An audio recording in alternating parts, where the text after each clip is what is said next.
Yo, this your boy Bernard, and welcome to another episode of the Angry Blerd podcast. I am recording at Siri. What time is it? It's 12:16 a.m. So yeah, 12:16 a.m. because I got stuff to do Saturday morning. Oh, why did that just happen? All right, let's get into the first bit of news. Once again, we have to give a sad note. We have to give a rest in peace to Clive Revill. So Clive Revill was an actor from New Zealand who passed away on March 11th at the age of 94. The news just came out this week, actually. He died from complications of dementia. And the name does not sound familiar, but the voice will definitely sound familiar. So if you are of a certain age and you watched Star Wars The Empire Strikes Back on VHS or in the theater, you would know that he provided the voice of Palpatine before Ian McDiarmid took over the role in Return of the Jedi. But the main thing you may know him from is Batman, the animated series. So apparently he only did the first three. Well, don't even say how many, what episodes he did. Just says that he did 3 episodes. Well, I mean, that's crazy because the guy who replaced him sounds exactly like him. But he provided tons of voice work and actual work on just TV alone. He was kicked back on the Transformers animated series. Sherlock Holmes on DuckTales, William Shakespeare on Tiny Toon Adventures, the Sorcerer Blowfish on the Little Mermaid animated series. Forgot that was even a thing. He was on Freakazoid. He provided the voices of Lyle Spanger, Baffirdin, I guess, and Hermo Serio. He was also on an episode of Lois and Clark, The New Adventures of Superman. Fillmore, All Grown Up, which is, the Rugrats spinoff where they're, teenagers. He also provided voice work in video games, such as The Hobbit, which I forgot that game came out. He provided the voice of Thorin Oakenshield in that. He did the voice of Doctor Doom in Marvel Ultimate Alliance. Various voices in Pirates of the Caribbean at World's End, Jetfire and Transformers Revenge of the Fallen, Admiral Davos, Darth Gravis, and Admiral Racier in Star Wars The Old Republic. So yeah, we got to give a moment of silence to Clive Revill. Alright, so my next story. So this is news via Fandango. And this is simply the top 10 anticipated movies of 2025. And we are actually going in order from 10 to 1. So I don't know. I looked at this list and I'm just like, huh? Okay, so number 10, Freaky Friday. I get it. It's been 21 years. Has it been 21 years since Freaky Friday came out with Lindsay Lohan and Jamie Lee Curtis? I feel like the movie came out in 2004. So Freaky Friday. Number 9, Lilo and Stitch. So far, 2 movies I'm not really anticipating. I'll watch Freaky Friday because I saw the original one. Number 8, How to Train Your Dragon. Never finished the franchise. Maybe, live action is where it's at for me. 28 years later. Never saw 28 days or 28, weeks later? Or is it months? I don't know. I'm going to get around to watching them when 28 years later comes out. Number 6, Ballerina. Tentatively excited about it. Number 5, Thunderbolts with an asterisk. Very excited for that. More on that later. Number 4, Superman. Superman being number 4 is ridiculous. Because we're going to get a Superman hopefully done properly. He's flying in bright skies. But hey, he's number 4. Number 3, Mission Impossible: The Final Reckoning. Why is it called The Final Reckoning? Don't know, but I'm pretty sure Tom Cruise is not done yet. He's going to keep doing these movies until he's like 105. Kind of excited about that one. What was it? Not Ghost Protocol. Dead Reckoning, which was originally Dead Reckoning Part 1. I like it, but I still haven't bought it on Blu-ray, so let's just say that. Number 2, The Fantastic Four. How is this number 2? Okay, it's the only Marvel movie that doesn't have any characters that we've seen before.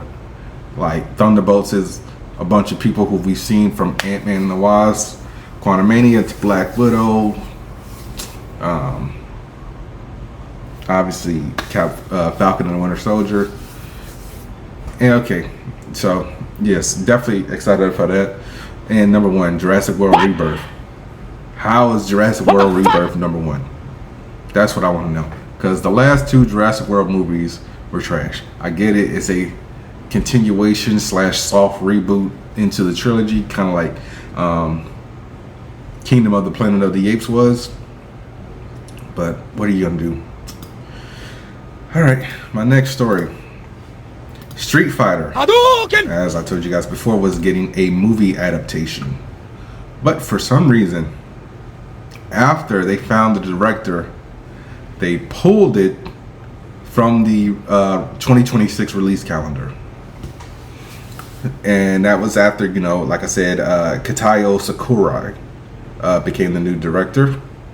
According to Sony Pictures, Street Fighter has now been removed from the studio's domestic release schedule. The adaptation was previously scheduled to debut in theaters on March 20th, 2026. So they didn't give a reason why. Maybe they're just going to push it back into the later schedule. But they also Sony also adjusted its upcoming theatrical release calendar by moving a movie called Shiver to July 3rd, 2026. After it was supposed to be coming out this August, so I don't know what the hell is going on. But usually, like, when something gets pulled, like Blade, that means like there's a production issue at this point. But it could just be that they took forever to find a director. I mean, I don't know.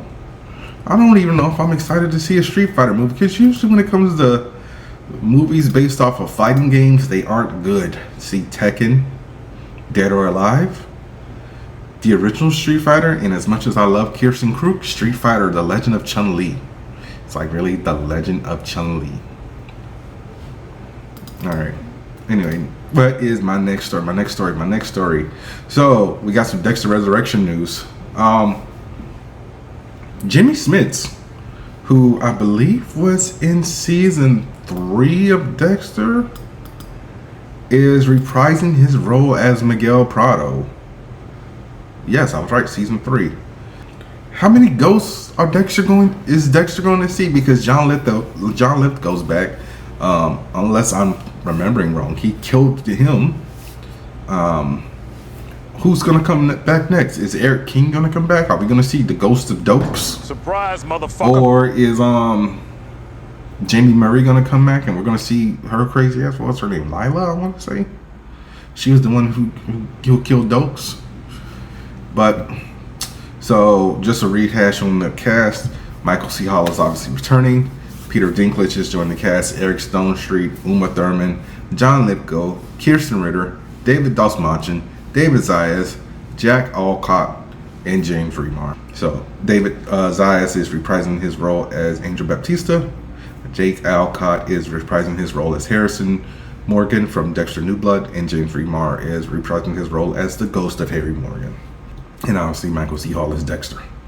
So, I don't know why they waited so long, but maybe they just wanted to time it with the 20th anniversary of Doctor Who coming back. But we finally have a release date for season 2 of Doctor Who via Disney Plus, and that will be April 12th. I'm like, thank goodness. So we're basically about a month behind as far as when it came back originally. I'm just like, what made them wait so long?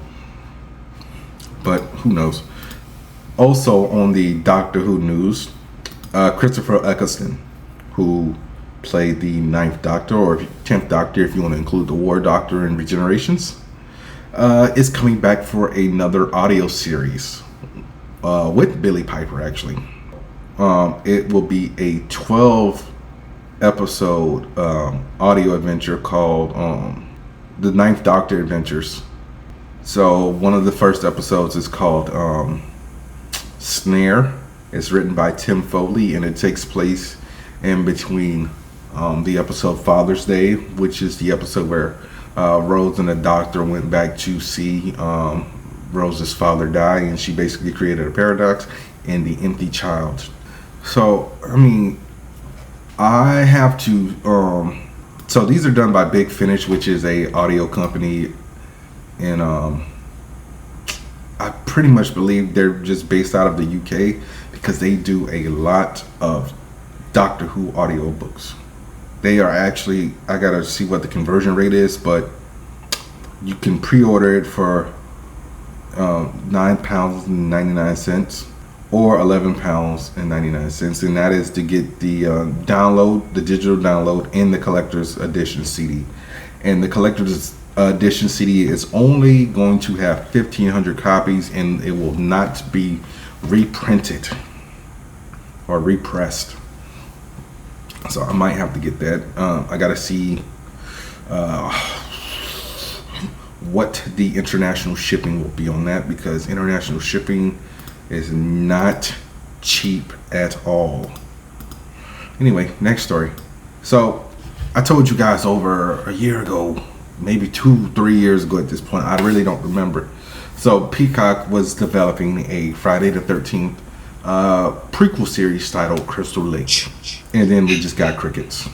But now we finally got some casting news on that. And so Linda Cardinelli has been confirmed to be playing Jason's mother, Pamela Voorhees, in the Crystal Lake prequel series. So it got confirmed today, but Jeff Snyder, aka D.N. Snyder, put out a post a couple months ago saying that she was in talks for the role. So we don't know who else is going to be in this movie. I mean, in this series. But I mean, I don't know. Like I said, I'm gonna check it out. I've been meaning to rewatch all the Friday the 13th movies, as well as the Nightmare on Elm Street movies, because I don't think I've seen them all. I've always seen like bits and pieces of movies.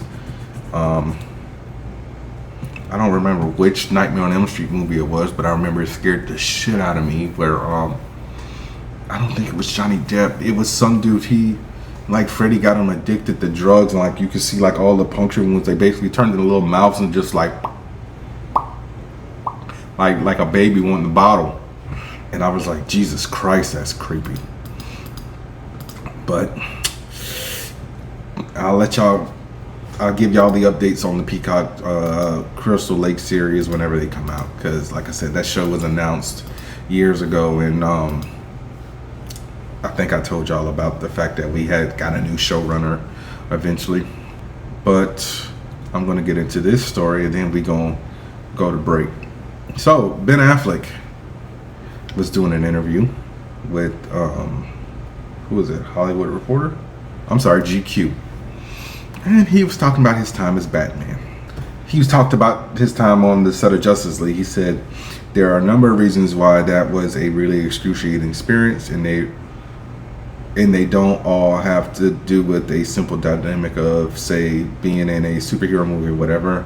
I'm not interested in going down that particular genre again, not because of that bad experience, but just I've lost interest in what was of interest about it to me. But I certainly wouldn't want to replicate an experience like that. A lot of it was misalignment of agendas, understandings, expectations, and also expectations. And also, by the way, I wasn't bringing anything particularly wonderful to that equation at the time either. I had my own failings, significant failings in that process and at that time. I don't know if he's talking about just the overall experience of being on Justice League or the reshoots, but he also realized that, you know, the Snyderverse was getting a little too dark. He said it started to skew too old for a big part of the audience. Like, even my own son at times was scared to watch the movie. And when I saw that, I was like, oh shit, we have a problem. He also said, then I think that's when you had a filmmaker that wanted to continue down the road in the studio, that wanted to recapture all the younger audiences at cross purposes. Then you have two entities, two people really wanting to do something different, and that is a really bad recipe. But he also spoke out and said, I loved being on Batman v Superman, and I loved my brief stints on The Flash, and, you know, getting to work with Viola Davis in Suicide Squad. He also said, in terms of creativity, I really think that I like the idea and the ambition that I had for it, which was a sort of older, broken, and damaged Bruce Wayne. And it was something we really went for in the first movie. And that is something they went for in the first movie. Like I said, well, I never said it on here, but Batman v Superman Dawn of Justice does have its flaws, but that's mainly because of pacing. The Ultimate Edition, I don't know what it is with Zack Snyder and director's cuts, but he always seems to get it right then. I just guess because it gets a little bit more creative freedom. Like the Ultimate Edition fills in a lot of those gaps. Same way the Daredevil director's cut does. Okay, I will always stand by that. Another Ben Affleck superhero movie. So I get what he's saying, because, you know, that Snyder cut of Justice League is super dark. And I wonder if that's the version that his son watched, as opposed to, you know, the Joss Whedon cut, where, you know, Joss kind of tried to polish it up and everything, but it really didn't work out well. I don't know. But yeah, so it looks like no more comic book centric movies for Ben Affleck. He gave it a run as Daredevil. He gave it a run as Batman, and, you know, we in the studio scared him off, honestly, and I don't blame him. But anyway, listen to the ad for Dubby. I'll be right back, okay? This episode is brought to you by Dubby. Dubby gives you focus and energy without the crash and jitters. It has no sugar, fillers, or artificial dyes. Mix 1 packet or scoop into 8 or 12 ounces of water. Stir or shake well. Some powderiness is normal, and it has all the important vitamins. So this has vitamin C, B3, B6, and B12. And it's made from coffee fruit extract. So drink it and go conquer a task, and go to Dubby.gg and use my promo code AngryBlerd10 at checkout to save 10% on your order. That's Dubby.gg with promo code AngryBlerd10. Next story. You know how people always say there's no original ideas in Hollywood, and I get on this podcast whenever I do review something that is original and say, hey, go support it, because, you know, I was just praising Novocaine last week, and, you know, I don't even think that cleared its budget. Let me go to Box Office Mojo real quick and double check. But let's Novocaine. None the pain. Novocaine. Great. It is not on the front of the webpage, so now I gotta actually look this up.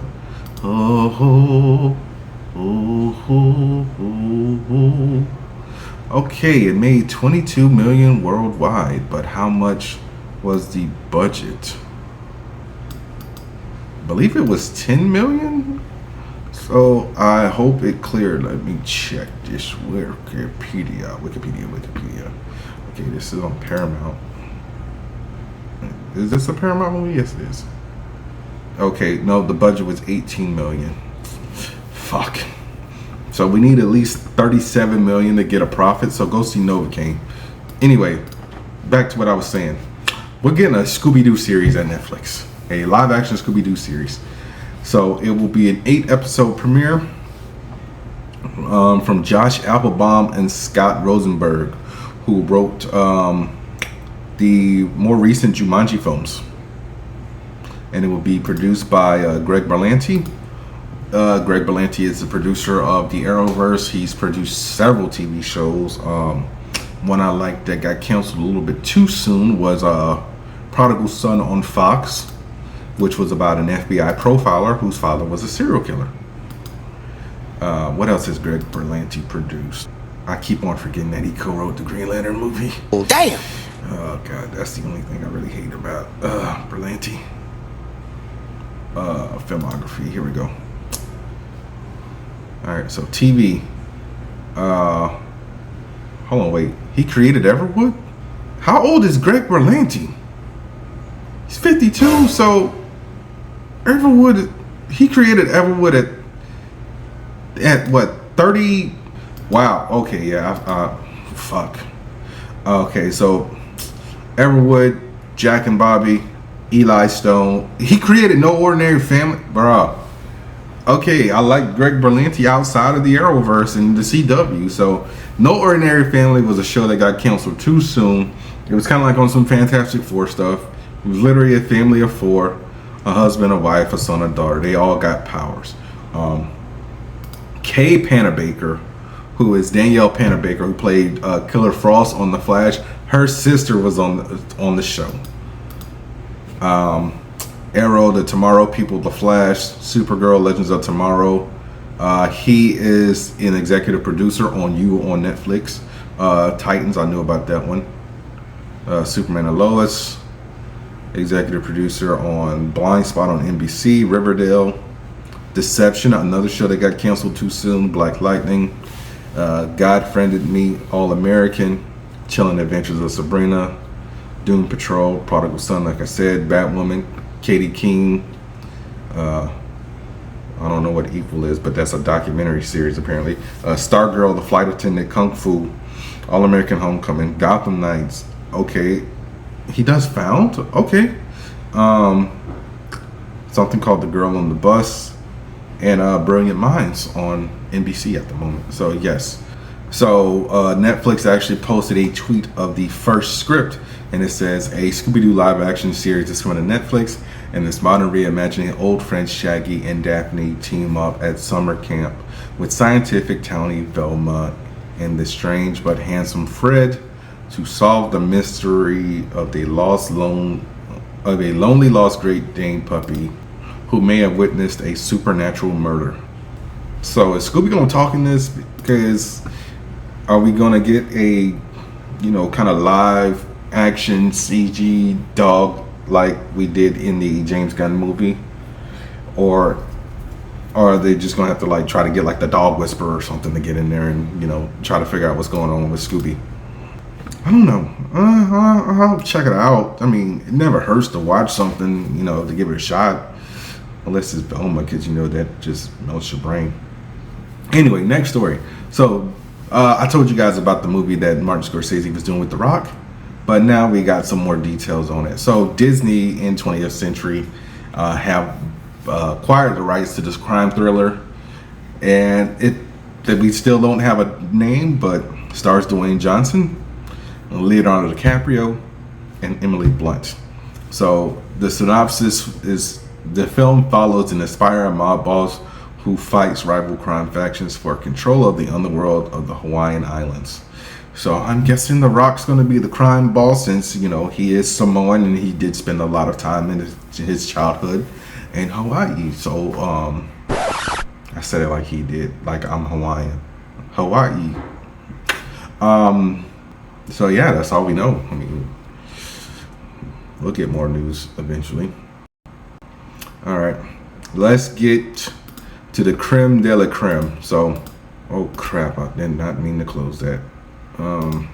So the Hogwarts Legacy DLC expansion pack that I told you guys about has been canceled. So this would have added new storylines to the original game and was going to be released as a definitive edition, which is something that most companies do. Usually when there's a season pass or something like that, they'll release a updated edition of the game years later, or about a year or two later down the line, or to be called the definitive edition or the game of the year edition. Trying to think, do I have any Game of the Year edition games or a complete edition? I have Horizon Zero Dawn, the complete edition. I did have the original, but as I've said on this podcast multiple times, I went to Georgia to go see somebody. Somebody broke into my rental and stole all my games and like 3 pairs of shoes. So I had to buy the complete edition of that. Oh, I have Shadow of Mordor Game of the Year edition as well. So, you know, it's usually like half the price, but yeah, what are you gonna do? All right, next story before I get into the creme de la creme. Sonic 4.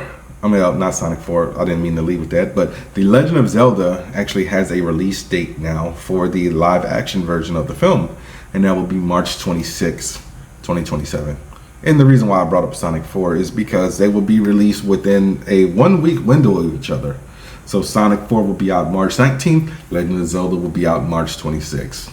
So if I'm still doing the podcast in the next 2 years, then I will be reviewing those, obviously. So now, let's go ahead and get into it. So I got some Marvel stuff. I could have brought this up earlier when I did the top 10 movies, but screw it. Okay, Thunderbolts. The runtime has been confirmed to be 2 hours and 6 minutes. That obviously includes credits. So take that as you will. There's also been a new Marvel game announced. It is done by Dotemu, the company that did Streets of Rage 4, Teenage Mutant Ninja Turtles Shredder's Revenge. It is called Marvel Cosmic Invasion. So this is a side-scroller beat-em up. It was announced at Nintendo Direct, which I am not talking about because it was not in regards to the Switch 2. They just announced a bunch of games that I don't care about besides this one. So like the characters, some of them you play as Spider-Man, Captain America, Venom, Wolverine. I believe Vision was in here as well, but Storm is in here. I'm watching the video, so I'm waiting for them to show like characters in like the opening movie. Quasar, who I believe is Phyla-Vela, Nova with long hair for some odd reason. So I don't know if this is Richard Rider or what, but it looks like Richard Rider. And I like the fact that Wolverine is in his brown and tan suit. Classic John Byrne as Deadpool said. So yes, I will be getting this game, and you best believe I will be playing as Spider-Man himself. So yeah, okay, it looks like the main villain is going to be a nihilist. I should have gathered because it's cosmic. I mean, it could have been Thanos as well, but who knows. So there's that. And let's go ahead and talk about Avengers Doomsday. So Marvel said, fuck y'all lives, we're gonna do a 5 hour and 47-minute stream and slowly reveal this cast to you guys, because you got nothing better to do besides sit in front of your phones and whatnot. And they were very intricate with it, so they were releasing cast members every 15 minutes. So let's go ahead and get into who was announced in the order that they were announced. Number 1, Chris Hemsworth, returning as Thor. Number 2, Vanessa Kirby, returning as Susan Richards, or Sue Storm, from her role in the upcoming Fantastic Four. Number 3, Anthony Mackie, returning as Sam Wilson, aka Captain America. Alright, number 4, Sebastian Stan, returning as Bucky Barnes, aka the Winter Soldier. We will see him again in Thunderbolts before we see him in Doomsday. Number 5, Letitia Wright, reprising her role as Shuri in the Black Panther series. So Black Panther Wakanda Forever. That's what, 1, 2, 3, 4, 5. Number 6, Paul Rudd, reprising his role as Scott Lang, aka Ant-Man. Number 7, Wyatt Russell, reprising his role as U.S. Agent, who we once again will see in Thunderbolts. Number 8, Tenoch Huerta Mejia, reprising his role as Namor That guy's got some issues, but yet Jonathan Majors gets fired. Number 9, Eben Moss Bachrach, reprising his role as Ben Grimm. Number 10, Simu Liu. I always say this man's name wrong. Simu Liu. Reprising his role as Shang-Chi, who we haven't seen in like, what, 5 years? When did Shang-Chi and the Legend of the Ten Rings come out? 2022? 3 years? Number 11, Florence Pugh, reprising her role as Yelena Belova. Number 10, wait, was that 10? 1, 2, 3, 4, 5, 6, 7, 8, 9, 10. I'm sorry, Florence was 11. Yes, okay. Number 12, Kelsey Grammer, reprising his role as Hank McCoy from the Marvels. Number 13, Lewis Pullman, who is playing Bob Reynolds, aka the Sentry, aka the Void in Thunderbolts. Okay. Number 13, Danny Ramirez, reprising his role as Joaquin Torres, aka Falcon, from Captain America: Brave New World in the Falcon and the Winter Soldier. Number 14, Joseph Quinn, reprising his role as Johnny Storm, aka the Human Torch from the Fantastic Four. Number 15, David Harbour, aka Red Guardian from Thunderbolts and Black Widow. Number 16, Winston Duke as M'Baku, also known as the King of Wakanda, returning from Black Panther, Avengers Endgame, and Black Panther Wakanda Forever. Number 18, Hannah John Kamen, returning after almost 6-7 years of being limboed after the events of Ant-Man and the Wasp. Number 19, Tom Hiddleston, returning as Loki. 20, Patrick Stewart, Professor X, possibly going to die for a 4th time. 21, Ian McKellen, returning as Magneto, who we have not seen since X-Men 3. 21, Alan Cumming, returning after 20 plus years as Nightcrawler, maybe. I'm guessing, because we did just get like a whole mutant bundle. What was that? 20? I'm sorry, 23. Rebecca Romaine, returning as Mystique. 24, James Marsden, aka the Donut Lord, returning as Cyclops. 25, Channing Tatum, because he about to make a name for himself now, returning from Deadpool and Wolverine as Gambit. 26, the stretchiest man alive, Reed Richards, aka Mr. Fantastic, none other than Pedro Pascal himself. And we ended up with 27, Robert Downey Jr., obviously playing Dr. Doom. Don't know if they're going to go the ultimate route and name him Victor Van Dam, or if they're just going to stick with it and call him Victor Von Doom. So, yes, that is the full cast. But let's talk about who was not announced in this 5-hour and 47-minute long live stream.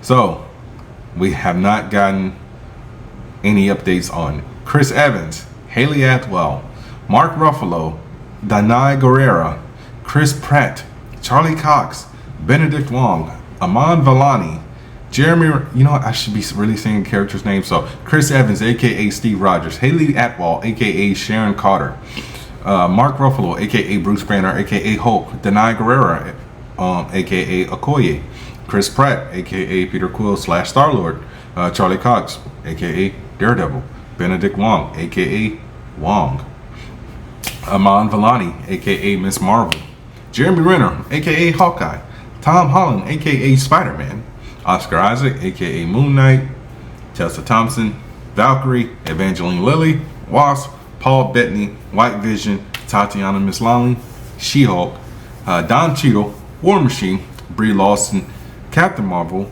Olga Kurylenko as Taskmaster, Dominic Thorne, Ironheart, Samuel L. Jackson, Nick Fury, Haley Steinfeld, Kate Bishop, Elizabeth Olsen, Scarlet Witch, Dakota Johnson. Why the hell did they put Dakota Johnson on this list?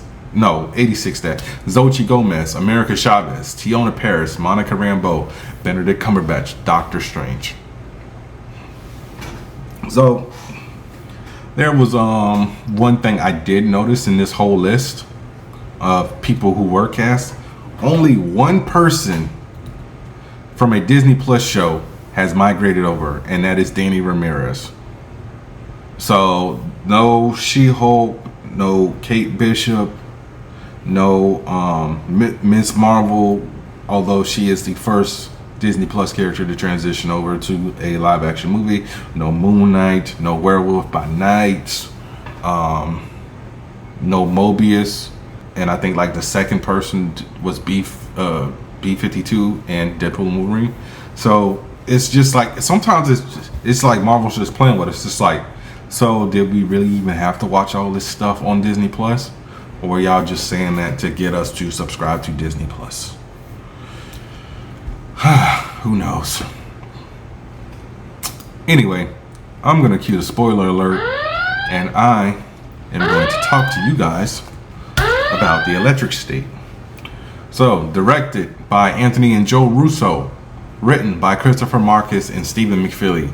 So basically, the creatives behind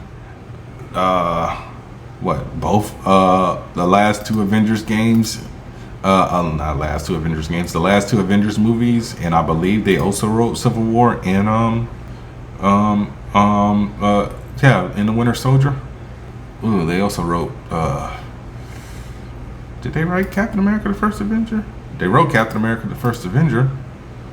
So yeah, it's just like, yo, y'all don't want to rock with anything outside of that. And, you know, everybody always likes this, like, oh, look, your failures brought you back to us. So, movie stars Millie Bobby Brown, Chris Pratt, Ke-Huy Quan, Jason Alexander, Woody Harrelson, Anthony Mackie, Ryan Cox, Jeannie Slate, Giancarlo Esposito, Stanley Tucci, Woody Norman, Holly Hunter, Michael Trucco, Alan Tudyk, Hank Azaria, Billy Gardell, Coleman Domingo, and Grok. So this movie takes place in the 90s, and basically it is, you know, one of my worst fears come to life. Robots and humans have gotten into a basically damn near world-shattering war, to the point where Ethan Skate, who's played by Stanley Tucci, develops neurocaster technology that allows humans to upload their minds into robots, robotic drones, and that actually helped them win the war when the robots were actually banished to the exclusion zone. And it's basically, y'all ever see WALL-E? Where, you know, the people are hooked up to the virtual rigs and they just become fat and bloated to the point where they can't walk. That's basically what happens. So we jump forward 4 years later. Michelle lives with her foster father, Ted. And you find out that, you know, the reason why she's there with Ted is because her family was in a car crash in which her parents and her brother died. One day, a robot comes looking for her to help him, and he can only communicate like Bumblebee with like hand gestures and shit that's already pre-recorded. And he manages to convince her that he is being controlled by her brother. So Michelle and the robot, who is a Cosmo robot, basically leave and go on a quest to find him. So along the way they meet Kit, who is played by Chris Pratt, who is a veteran, who has a very complicated past, and Herman, who is a sentient robot, who is his partner, who is voiced by Anthony Mackie. They meet up with a band of robots in the exclusion zone, who is led by none other than Mr. Peanut, who is voiced by Woody Harrelson. They also find Dr. Amherst, who is played by Ke-Huy Quan, who explains that Ethan Skate's company Sentry found out that Christopher has exceptional intellect, and they used his brain and brain waves to integrate his intelligence and consciousness into the Neurocaster network. And the only reason why the humans won was because they basically took him from the hospital because the MRI machine was a center MRI machine. So they got his brain waves and saw that, oh, this guy's brain is off the charts. Faked his death and basically left him in a vegetative state. So Christopher came out the coma and reached out to Amherst, and Amherst built a back door into the system so his mind can escape. And that's where the robot comes in. Some drones come and attack Michelle. Was it Michelle? Yes, Michelle and Keats, and kill Amherst. Colonel Bradbury, who's played by Giancarlo Esposito, takes Christopher, and they also go to the exclusion zone and basically wipe out all of Mr. Peanut's forces. Michelle is determined to rescue her brother, so she convinces the robots to come back and fight with her. They infiltrate Center's headquarters with the help of Keats and Herman, basically creating a distraction. She goes into the what is it called again? The neural net, the Neurocaster network, and where Christopher's consciousness is still there, but he's like, I can't leave. When they put me back in here, they closed off the back door. So basically, the only way to stop Center is to kill me. You kill me, you kill the network. And unfortunately, she did have to pull the plug on her brother. She also got skate arrested. Michelle broadcast to the world exposing how the Neurocaster technology affected people's lives. She invited anyone who wishes to live with machines in peace to the exclusion zone. All the drones and the robots that were destroyed in the fight are in a junkyard, including the Cosmo robot that Chris was controlling. But the robot gets up. So did Chris somehow make it out before she pulled the plug? Because that's what I want to know. And that's where the movie ends. So honestly, I enjoyed the movie. Yeah, there was a little bit of pacing issues, but that's pretty much the standard with almost every single movie. Like Brian Cox killed it as he was basically a flyball robot that named Popfly. Everyone did their thing in this movie. Millie Bobby Brown was a little dry. But, when she had to hit those emotional cues, she hit them.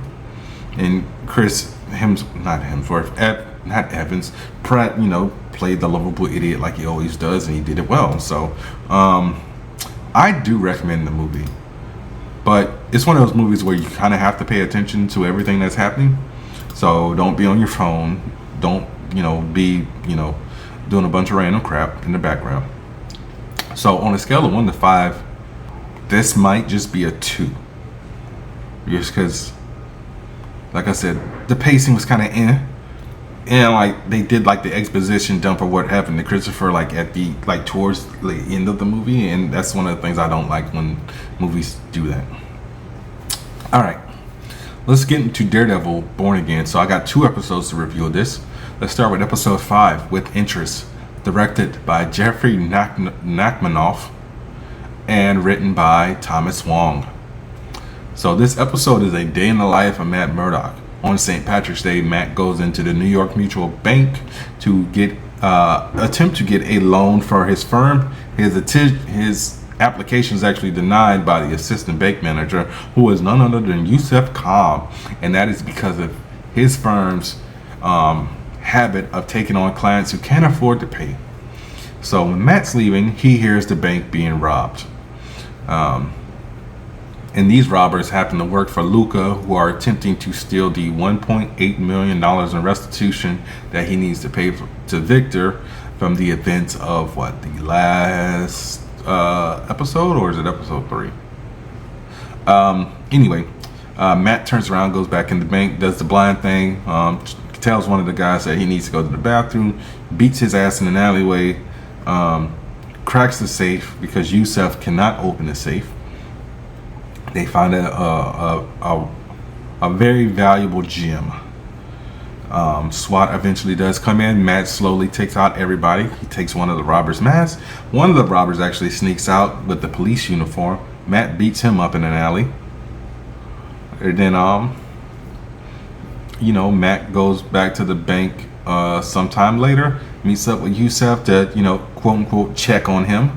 But he actually returns the diamond and accepts Yusef's offer to have dinner with him and his family and, his daughter Kamala, who is actually on the West Coast at the moment with some friends. So, my thoughts on this episode, I liked it. Honestly, this is one of those episodes that is literally a one-shot episode of the comic where something happens during the daytime, said hero can't get to his suit, doesn't have his gear, kind of has to just do things on the low. Peter Parker's done this multiple times where he's pretended to be the bumbling idiot while he's taking out people and whatnot. So yes, I love this episode. All right, now let's talk about episode 6, Excessive Force, directed by David Boyd, written by Thomas Wong. So following up after Lucas guys fail the bank robbery, he goes to Wilson at his mayoral office, refuses to pay the 1.8, and since Victor wants to be a dick, Wilson increases the amount now to 2.8 and gives him a week.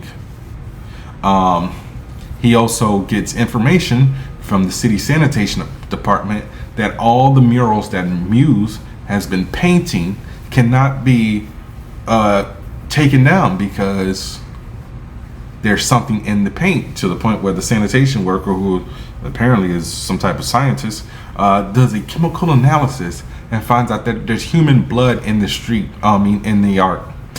So they find out that over 60 people have been taken. 60. All right. So while Wilson's dealing with that, he also has to deal with a fundraiser and with the elites, including Jack Duquesne, who we haven't seen since Hawkeye, who are all against his plans to rebuild the port because they know that he kind of got a lot of shady business down in the port.